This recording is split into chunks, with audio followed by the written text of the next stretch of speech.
going on, guys? We're going over another case study today on GBP USD.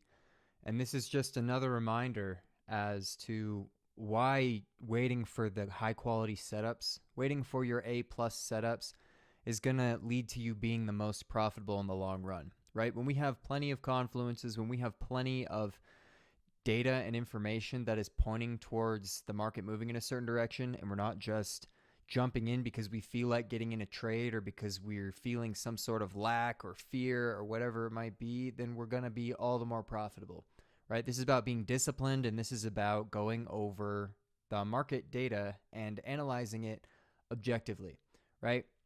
So here on GBP USD, we had a great setup for a long run, okay?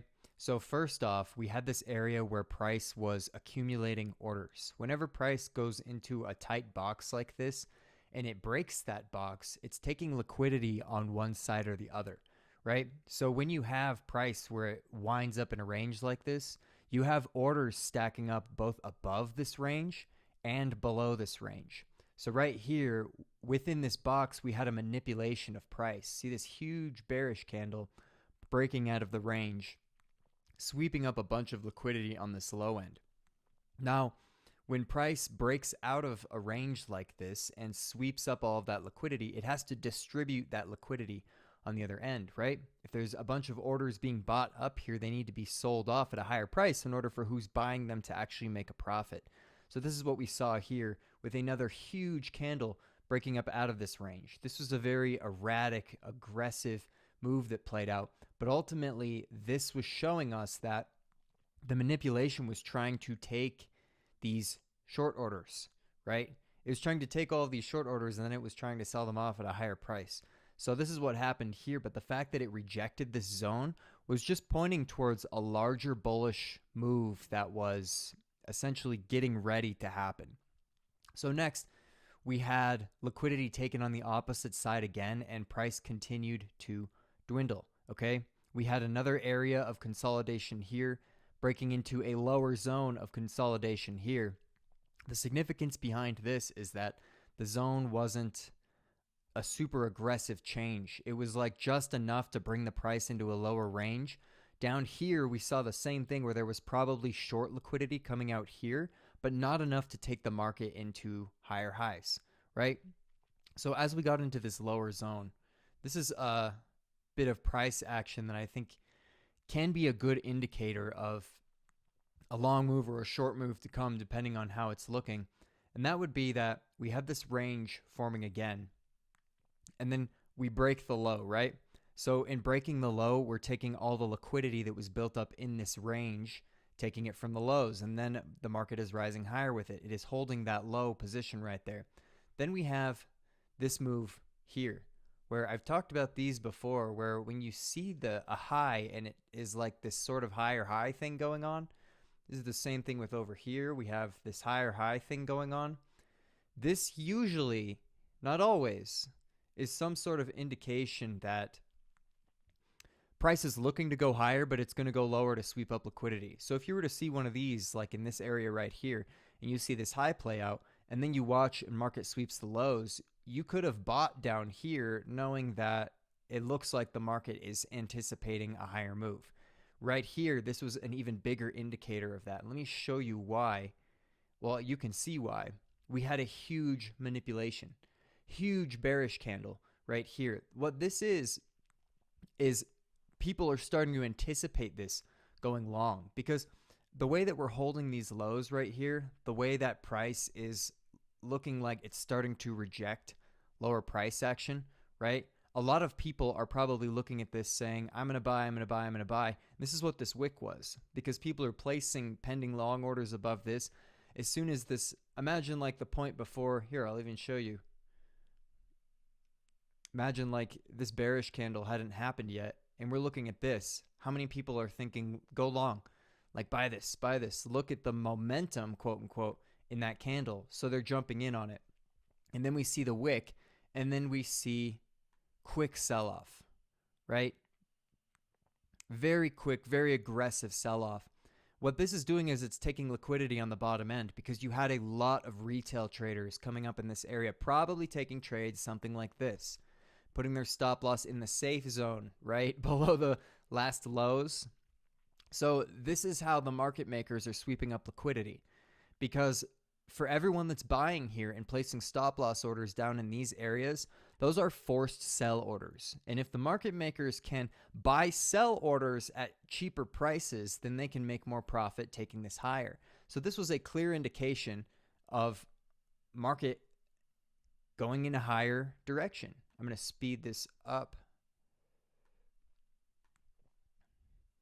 And then ultimately, we're respecting these lower prices. We're dipping below it a little bit, but still holding out these lows, perfectly holding out these lows. This is also a thing I want to mention with the trend line here too, because people are looking at this trend line and saying, okay, like, oh, maybe I'll buy here and I'll put. So there were probably a round of stop losses here and a round of stop losses here that people were saying, well, it's not going to break below this trend line because I drew a line on my charts. Why would it break below the line I drew on my charts? Right? I mean, people tend to think like this with the markets, but the fact is market makers recognize patterns that traders are looking at, and they'll say, okay, there's a lot of liquidity in these areas, probably because they're looking at this specific thing happening. So you're going to see some form of a manipulation into that range to take orders. In other words, they bought up a bunch of sell orders right here. The market was starting to show that the market makers were buying up sell orders in order to sell them off higher. And now they're essentially stopping everyone out who was right.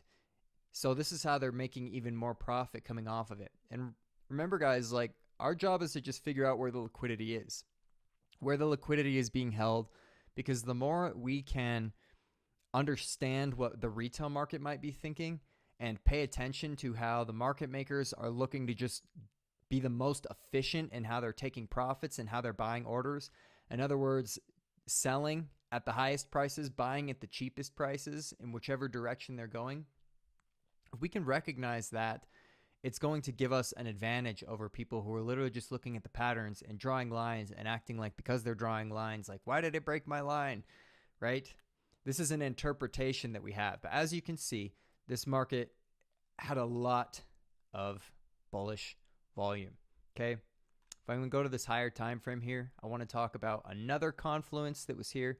So, right, this here, and this was clear even on the 1 hour time frame, that we had consolidation, manipulation out of consolidation, distribution into higher highs.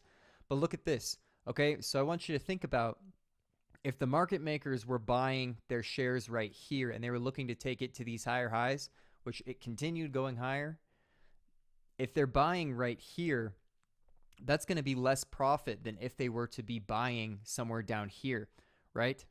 You'd make a lot more profit buying and going long here than you would buying and going long here. So this was an indicator, because it rejected this zone, that they didn't have enough orders. They weren't ready to take this long yet. They wanted more profit. They wanted to milk this move more, which gives us all the more indication that this is going long. So right here, we had another zone of essentially imbalance that was unfulfilled coming from back here. And if we will bring this right up to here, look how perfectly this sits right within that zone of imbalance. We had this, again, low right here that people are placing stop losses below. So this market accumulated, manipulated, distributed, rejected the distribution, came lower to accumulate, manipulate, and ultimately distribute the larger orders. So all of these orders that are being stacked up right here, this was starting from this area and even probably further back. But recognizing how the market takes its time to build up orders and being patient and waiting for those A-plus setups is going to lead us to having the best quality trades going forward, right?